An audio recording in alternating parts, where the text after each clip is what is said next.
আজকের ভিডিওতে অনেকগুলো আপডেট আছে, সেই আপডেটগুলো আপনাদের সঙ্গে শেয়ার করে নেবো। প্রথম আপডেট রয়েছে সেটা হচ্ছে মোহনবাগানের নতুন প্লেয়ার আসা নিয়ে। নেক্সট আপডেট হচ্ছে আজকে ডার্বি ম্যাচ আছে। হ্যাঁ, মেন টিমের না হলেও কিন্তু ডার্বি ম্যাচ একটা আছে, ডার্বি তো ডার্বিই হয়। আর আলোচনা করব মোহনবাগানের টিম গঠনে কি সমস্যা ছিল, সেটা নিয়েই বিস্তারিত আলোচনা করে নেবো এই ভিডিওতে। একদম প্রথমে চলে আসে, আজকে বিকেলে কিন্তু চিফ মিনিস্টার কাপের ডার্বিটা আছে, মানে একটাই ম্যাচ, ওই একটা কাপ হবে লখনৌতে। তো মোহনবাগানের মেইন টিম তো খেলছে না, জুনিয়র টিম যেটা সিএফএল খেলছিল সেই টিম নিয়েই ডেগি কার্ডোজোই যাচ্ছেন, তিনিই কোচ হিসেবে থাকবেন। আর সন্ধ্যে 6:30 থেকে এই ম্যাচটা রয়েছে। ম্যাচটা দেখা যাবে এআইএফএফ এর ইউটিউব চ্যানেলে দেখা যাবে, এছাড়া ডিডি স্পোর্টসে দেখা যাবে। তো আপনাদের যেটা সুবিধা হয় সেটাতে দেখে নেবেন। জিও টিভিতে সম্ভবত ডিডি স্পোর্টস আছে, একবার দেখে নেবেন, না হলে আইএফএফ এর ইউটিউব চ্যানেল তো রয়েছেই। এবার যদি চলে আসি মোহনবাগানের টিম গঠনে কি সমস্যা ছিল। আমরা যতগুলো আইএসএল এর টিম দেখছি তারা কিন্তু একটা মাঝ বরাবর লাইন মেনটেন করে খেলে।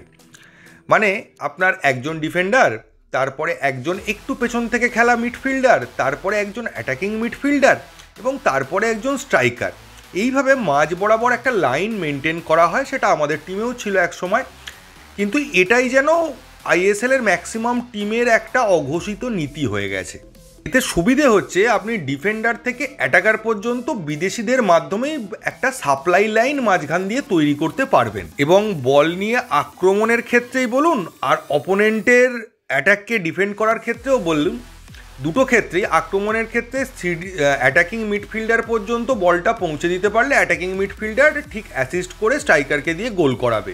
আর ঠিক একইভাবে যখন অ্যাটাকটা উঠবে তখন সিডিএম প্রথম স্ট্রাইকটা নেবে, বা একজন ডিফেন্সিভ মিডফিল্ডার বা একটু পেছন থেকে যিনি খেলছেন সেন্ট্রাল মিডফিল্ডারও হতে পারে, সে প্রথম ব্লকিংটা করবে। এবং তার ব্লকিং মিস হওয়ার পর বা তার ব্লকিংয়ের জন্য ডিফেন্স নিজেরা ওরিয়েন্টেড হওয়ার একটা সুযোগ পেয়ে যাবে, বা সেকেন্ড বার তারা অ্যাটাকটা ফেস করবে। মানে ফার্স্ট টাইম অ্যাটাকটা কিন্তু ডিফেন্সকে ফেস করতে হচ্ছে না, সেই দায়িত্বটা একজন মিডফিল্ডের বিদেশি নিচ্ছেন, যেটা আমরা গতবার জনি কাউকোকে দেখেছি। আর সাইড দিয়েও যদি কোনো কারণে ঢুকে যায় অ্যাটাক, তখন ডিফেন্ডাররা যেমন ক্লোজ করছে, এই সিডিএম বা একটু ডিফেন্সিভ মিডফিল্ডার যিনি আছেন তিনি কিন্তু ফার্স্ট অ্যাটাকে চলে যাচ্ছেন এবং বলটাকে কভার করার চেষ্টা করছেন, যেটা আমরা কার্ল ম্যাকিউর ক্ষেত্রেও দেখেছিলাম। কিন্তু আমাদের মোহনবাগান টিমের ব্যাপারটা হয়ে গেছে কি, দুজন ডিফেন্ডার আছে, মানে সেম টু সেম ডিফেন্ডার বলতে পারেন, মানে একজন চোট লাগলে আরেকজনকে দিয়ে কাজ চালানো যাবে। মানে টিমের কোনো বিদেশি ইনজিওর্ড হলে, যেমন এখন বলতে পারেন অ্যালবার্টো রড্রিগেজ ইনজিওর্ড আছে, অ্যালবার্টো রড্রিগেজের জায়গায় টম অ্যালড্রেড কাজটা চালিয়ে দিতে পারবে। ঠিক একইভাবে দিমিকে না পাওয়া গেলে গ্রেগ স্টুয়ার্ট কাজ চালিয়ে দিতে পারবে, আর অ্যাটাকে জেসন কামিন্স বা জেমি ম্যাকলারেন একজনের বদলে আরেকজন। তো ফলে আমাদের না মাঝখানের লাইনটা 3টে হয়ে গেছে, যেটা অন্যান্য টিমের 4টে থাকে, এবং ডিফেন্স থেকে অ্যাটাকিং মিডফিল্ডার পর্যন্ত মাঝখানে একটা জায়গা গ্যাপ আছে। আর আমরা কোটি কোটি টাকা দিয়ে যতই ভারতীয় প্লেয়ারদেরকে কিনি, এবং ভারতীয় প্লেয়ারদের এত দাম হয়ে যাওয়ার কারণ হচ্ছে আমাদের যে কোনো টিমে 6জন করে ভারতীয় প্লেয়ারকে মিনিমাম খেলাতে হবে গোলকিপার ছাড়া। তো এই 6জন প্লেয়ার ভারতীয়ই হতে হবে, তো ভারতে যতগুলো অ্যাভেলেবেল প্লেয়ার থাকে তাদের নিয়েই কাড়াকাড়ি চলছে। তো সেই কারণে এই প্লেয়ারদের দাম এত ওপরে চলে গেছে। কিন্তু আপনি যদি নিরপেক্ষভাবে বিচার করে দেখেন, ওয়ার্ল্ড ফুটবলে ভারতীয় ফুটবলারদের কিন্তু সেরকম ভ্যালু নেই। এক জায়গায় তো আমি এরমও তথ্য দেখছিলাম যে আমাদের এখানে কোনো টিমের ভারতীয় ডিফেন্ডার যে টাকা পায়, বার্সেলোনার টিমের ডিফেন্ডার তার কাছাকাছি বা তার থেকে কমও কোনো সময় টাকা পায় বার্সেলোনার মতো টিমে, আপনি ভেবে দেখুন। আর এই কারণটার জন্যই আমরা গুলিয়ে ফেলছি যে একজন ভারতীয় প্লেয়ার আর একজন বিদেশি প্লেয়ারের মধ্যে কতটা ডিফারেন্স। এই গোড়ায় গলতটার জন্য টিমটার কিন্তু ব্যালেন্সটা অল্প হলেও ডিস্টার্ব হয়েছে। এর ফলে যেটা দেখতে পাচ্ছি আমরা কি, যখন আমাদের টিম অ্যাটাক করছে সেটা ঝড়ের মতো অ্যাটাক, কারণ সেখানে কিন্তু 3টে ফরেন প্লেয়ার অ্যাটাকে রয়েছে। ঠিক উল্টো দিকে যখন আমরা ডিফেন্স করছি তখন আমরা দেখছি কি, যে আমাদের ডিফেন্ডাররা একজন বিদেশি নিয়ে ম্যাক্সিমাম ডিফেন্স করছে বা ডিফেন্সে প্রবলেম হচ্ছে। যদি আমি উল্টোও ভাবি, 2জন বিদেশি ডিফেন্ডার নিয়ে খেলছি, তাহলেও কিন্তু তারা একই পজিশানে রয়েছে, তারা দুজনেই ডিফেন্স করছে পেনাল্টি বক্সের কাছাকাছি বা ওই এরিয়াটা দিয়ে তারা ডিফেন্স করে যাচ্ছে, সেন্ট্রাল ব্যাকের যে জায়গাটায়।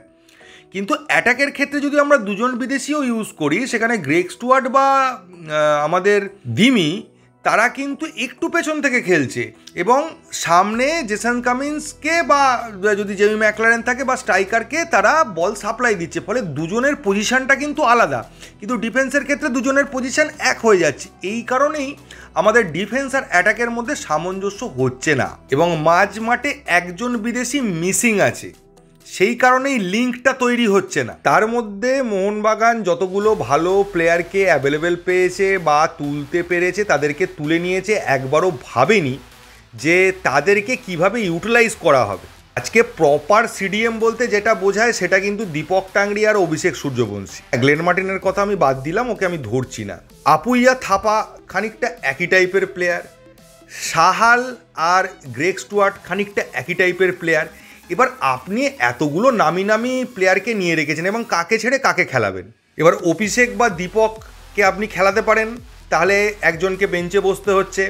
পরে আপুইয়া বা থাপার মধ্যে আপনি একজনকে খেলালে একজন ভালো মানের প্লেয়ারকে বসতে হচ্ছে।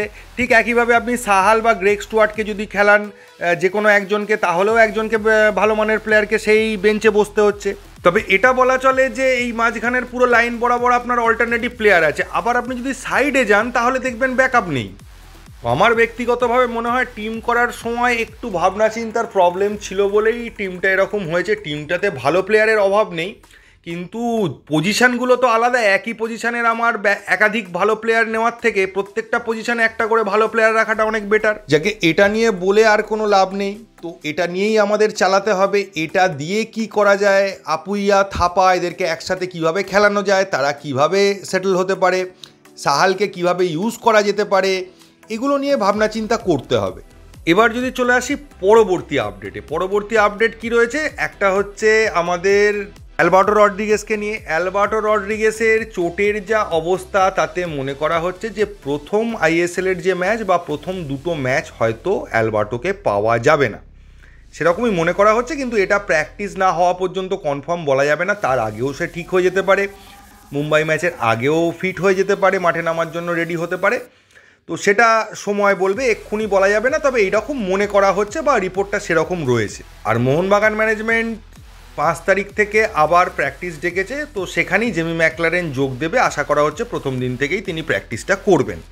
আর মোহনবাগানের নতুন প্লেয়ার নিয়ে কথা বলতে গেলে দেখুন কয়েক দিক থেকে যে খবরটা আসছে সেই খবরটার ইঙ্গিত কিন্তু প্রীতম কোটালের দিকে। খবরটা সত্যি মিথ্যে আমি জানি না, তবে প্রীতম কোটালের আসার একটা সম্ভাবনা কিন্তু তৈরি হয়েছে, সেরকম খবর আসছে।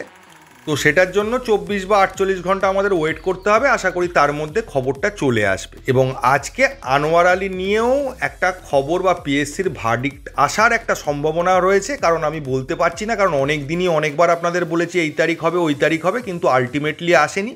তো আজকেও একটা সম্ভাবনা আছে, আসতেও পারে নাও আসতে পারে। তো এই ভিডিওতে এইটুকুই। যদি ভিডিওটা ভালো লাগে প্লিজ চ্যানেলটাকে সাবস্ক্রাইব করবেন।